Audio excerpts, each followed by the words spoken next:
What's up, everybody? We're here with the very first edition of Playoff Prep Spotlight. Playoffs? Talking playoffs.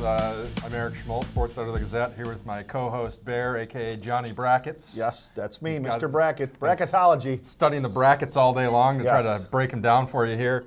You know, we got 7 divisions. We're really mostly concerned with the top 4, most of our area teams in those brackets, and we're going to break them down for you here. But anything stand out to you just as you've made your way through them this afternoon? Well, this is when the fun starts. The road to Camp Randall starts Friday night, and you know this is why you do 2-a-days in August, and this is why you sign up for a season of you know, contact and conference games and everything else, is to get to this point, is to have a chance to make a statement in the playoffs. And you know, let's face it, records don't mean a whole lot right now, other than you know your seeding. But you know, it doesn't matter if you were. Sometimes they don't even matter then. No, obviously, if you look at last weekend, you're right there. But it doesn't matter if you're 9-0 or 5-4 and just barely squeaked in.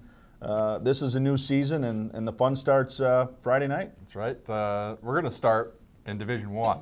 We'll start our way with the big schools and just work our way down. Why We'll just not? keep it simple Yep, that way. yep, exactly. I'd like to start over number 5-seeded Lake Geneva Badger going to Kenosha Indian Trail. The Badgers, maybe not the power that we've seen over the past couple of years, but they did enough to get, after an 0-2 start in non-conference, to really kind of get the job done and get to playoffs with a 4-3 record in the Lakes. But now they have a pretty tough challenge in going to Indian Well, it Trail. is. A Kenosha Indian Trail, a team or a school nobody even knew existed a few years ago. Started out as a small school, Division 6, Division 5, and because they're a private school, they're able to bring in kids, and you know, they've obviously built themselves into a pretty good football team and a pretty good program. So Badgers got their hands full. I don't think there's any question about that. You know, a team that's been kind of helter-skelter all year, up and down, and one week they look good, and then they come back the next week and kind of lay an egg, and you know, not sure what to expect. But let's face it, in playoffs, better bring your A game, or you can turn in your equipment because your season's over. Sure. The thing that stuck out to me with Indian Trail, I think, was a win at Oak Creek early in the year. The only time they really lost a big game was to a team from Illinois, which they get an earlier start, I think, in their season, and so that doesn't help things for when Wisconsin teams travel down there. So, you know, I think Indian Trail probably gets the prohibitive victory. favorite. Yeah, I mean, a tough task for the Badgers, no doubt about it. Another Division I team with the tough task is Janesville Craig. They got in the playoffs after a hot start to the season, really put themselves in the Big 8 conference title race, and they were still there even going into Week 9. Now they draw a 6th seed and have to go make almost a 2-hour trip up to Fond du Lac. Yeah, I talked to Ben on the phone Tuesday afternoon, and Ben talked about a Fond du Lac team that really starts with their quarterback, you know, big and strong. A wide receiver that's 6'5", that'll give them problems, obviously, down the field, and a running back that Ben said runs downhill. And, you know, a pretty good combination there, and he said their offensive line is good. But the thing I took out of Craig last week at Middleton was, despite the loss, 41-0, and let's face it, that game got away from him in a hurry, Ben said when they went back and looked at it on film, too many missed assignments, especially on offense. And he said when we were in our assignments, when we were where we were supposed to be, which was only 3 times in the first half, but he said all 3 of those plays went for big yardage. And he said we have to get back to the basics and knowing where you're supposed to be on the field, being in your assignment area, and if we can do that and control a little bit clock, he said, who knows what can happen. Yeah, McCormick's, he's done a good job of saying it's not all on the shoulders of the quarterback. Right. They lost Shane Ellis a couple of weeks ago, but I think at the same time, some of that all stems from that. That was the one player they really couldn't lose.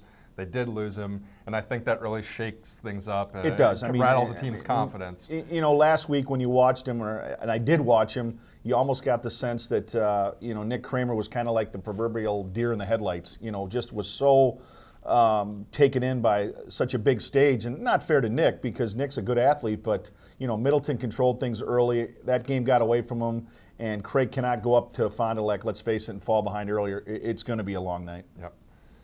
Let's move on to Division 2. Division Flip the 2. page here. Yep. Milton, big The Red upset Hawks. last week. Hats off to the Red Hawks. Way yeah. to go.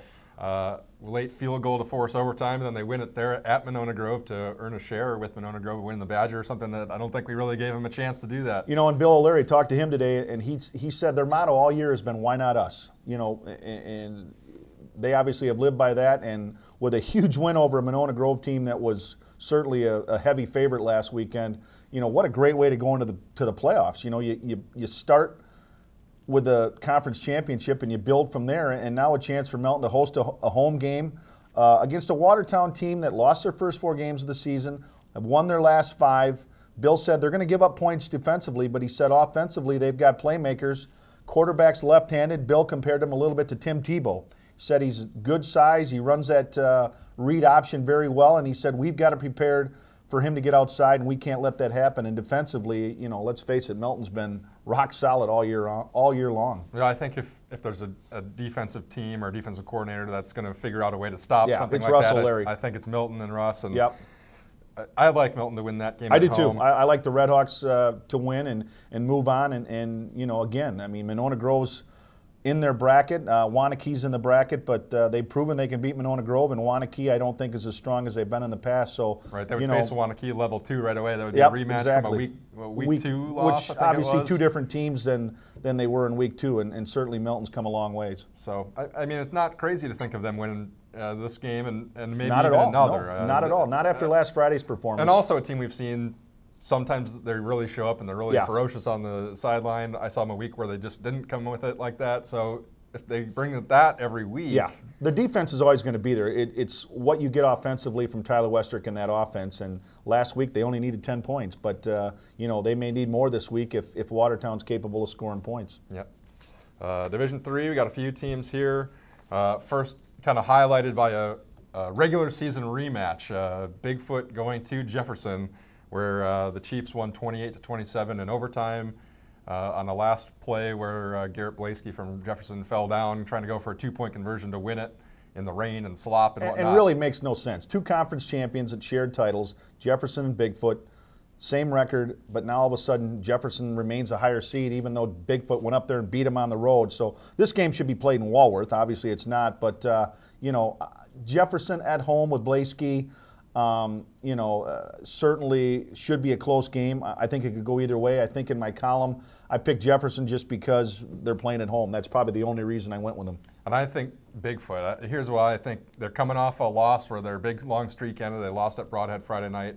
All of a sudden they go home that night. They sit around for a couple hours. The playoffs, you know, the list of teams that are in come out, and all of a sudden they're the lowest team in Division 3. They're used to playing in Division 4, and now the seeds come out and they've got to go.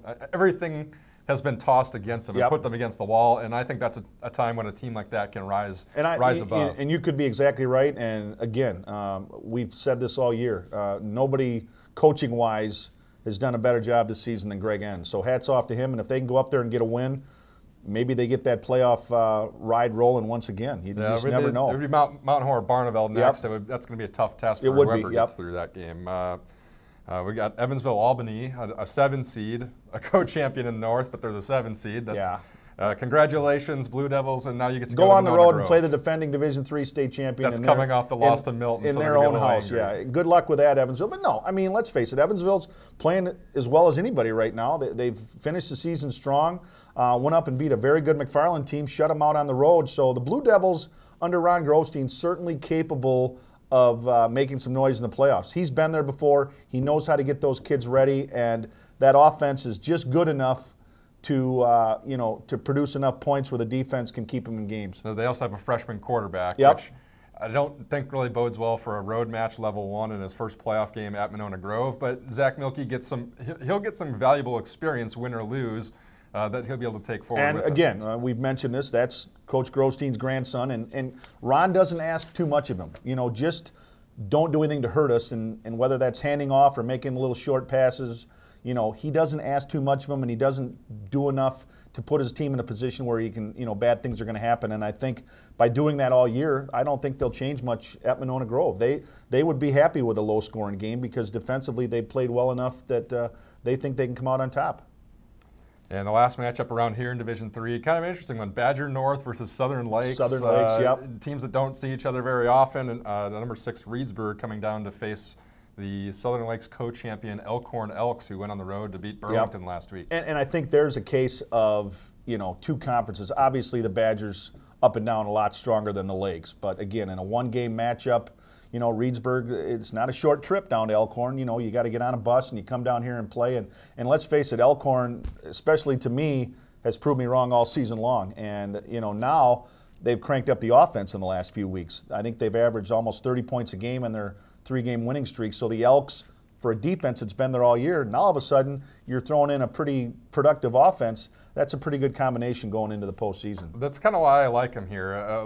Some people out there picking this as an upset special type game. Reedsburg, some good losses included. Yes. Reedsburg losses at Monona Grove, at Wanakee, and Yep. Mount Or Barneveld. Those are teams that quality teams, great yeah. teams. Yep. But something I noticed, they averaged 14 points a game in those games. Yeah. Elkhorn's a defense that can stymie you for a low-scoring game, and you talked about their offense. They moved Keaton Verhoeven to running back from quarterback, and that seems to have helped put him next to Keenan Leahy, and that's a nice little 1-2 punch in the backfield. So now they're scoring points on top of that defense. So to me, I think they can get it. Well, and it's comes down to Tom Lee's made all the right decisions this year. I mean, everything that he's done has turned out well, and that's why he's the head coach, and that's why they're Southern Lakes co-champs, because everything that they've done has gone the right way. If you're a fan of like smash mouth defensive football, you should be rooting for Yeah. Elkhorn, because that game may take about an hour. If you saw an Elkhorn Monona Grove game in week 2, I mean, that could be a real slugfest. Yeah, just everything you would want if you're into run-oriented, in your face, get after each other. That could very well happen. Moving to Division 4, I think it saved the most intriguing one for last. I think you're right. We've got yes. 2 area teams that can possibly do some damage here. Let's start with Clinton. They got 2 wins to end the season. Derek Severson came back in week 9. I don't think they needed him for very long to put that game away, but now they get to host a game. They host Platteville. It's a interesting contrast of styles to me. I saw Platteville play at Broadhead in the playoffs last year. Those 2 teams love to ground and pound, just stuff it up the middle, take time off the clock. Clinton loves to hurry up with Derek Severson, and they gave a team like Broadhead fits during the regular season, and that's when they sprung the upset. Well, and I think you look at a team like Clinton, Derek Severson, to me, maybe not the most dynamic player in the area, because that's got to go to Ricky Williams with what he's done the last 2 years, but I think valuableness, and that's not even a word, but most valuable to your team and making things happen. Derek Severson wins that hands down. I was so impressed with him when I saw him against Broadhead. The kid can do anything he wants on the field, and I think for a team to come down and play them that hasn't seen him play, you can look at him on film and say, wow, this kid's special, but until you see that game speed, it's night and day, and I think too much Derek Severson Friday night for Platteville, but then Platteville came down and played a very good Bigfoot team last year and beat them. So, a chance for Derek to just really open some more eyes with the level that he can play at. It's a tough bracket with mismatches like that for Clinton, but I think they also present a tough matchup for all these. Offense. Most of these higher seeded teams here are teams that love to run the ball and control clock and things like that. And Kettle Moraine Lutheran's going to be a tough opponent because, again, it's another private school that plays in a conference with teams from a higher division. And you look at somebody like a Wisconsin Lutheran that dominated basically the Wisconsin Little 10 conference, even though it's Division I and II schools like Oconomowoc, Hartford. It makes a difference when you're playing teams in a division above you during the regular season, because then when you get in the playoffs, you're playing teams down to your level, and that makes a big difference. So not going to be easy for Broadhead Judah on Friday night. I think the Cardinals come out of there with a win just because of their size up front, but don't be surprised if Kettle Moraine gives them all they can handle. I don't know. I mean, I looked at some of these. Kettle Moraine's got a couple of losses that make you just go, wait, what? Yeah, well, how is this even a playoff team sometimes? 55-6 they lost last week in the season. They lost it. They gave up 60 in another loss. So that kind of makes it all comes down to who are you playing during the regular season and what conference are you in. But you get in the playoffs and so many strange things happen this time of year that you can't put your finger on it. And it's a matter of showing up and playing. I mean, you can look at they always say the game's played on on the field. It's not played on paper, and that's true because you can look at all these crazy stats, but a lot of times those stats get thrown out the window because certain things dictate how a game goes, and I think that's probably going to be the case in a lot of games on Friday night. I think we said since the beginning of the year we thought this Broadhead Judah team would be our best chance for a team to advance pretty far in the playoffs, and I still think that. I think you're right. I think they get past this first game. They either get Marshall in the second game, which I don't think has been tested, although they did beat Jefferson in the regular season, or River Valley, which Broadhead Judah already beat handily early in the season. Then maybe it comes down to a Lodi or Platteville or Clinton. I saw Broadhead Judah last week. I don't think I'm sold on them being a state title game quite yet. No. But given the draw, I wouldn't put it past Well, them that's to the make thing. a They're run in like Division that. 4. I mean, if you would have thrown Bigfoot in Division 4 instead of making them the smallest team in Division 3, which they had no control over, but it just changes everything. When you're a division lower, it changes everything because you look at matchups and you look at teams that have played different kind of competition during the year. And I think when you look at Broadhead's bracket, certainly those teams in there are going to be tough. But when you look at it, you say, okay, there's not a team on that list that they can't play with, and that's what it comes down to. And it's a one-game event. You play your best for one game. That's all you have to do. It's not a best out of a 3 or a best out of a 5. It's one game, winner take all, and move on. And when you look at Broadhead's bracket, they got a good chance to do that. What would you give to see a Clinton Broadhead Judah I'd love it. state quarterfinal rematch? That would be awesome. That would be awesome because, so many things were going on that night. BJ's, the Broadhead coach's father, had just passed away, so I think Broadhead Judah, a lot of those players and that were just everything was kind of surreal. I mean, BJ even admitted that, he wasn't even hands-on that week. For Clinton, Derek was Derek, but now he's had an injury, so he's got to come back. But how great for the area and how great for the Rock Valley South to get that matchup, and that puts one of them in the state semifinals, which that would be great. Yeah. Plenty of work to do to get to that point, but it's nice to dream. It is. And we'll follow it all along the way here, and we'll have all the results here Friday night.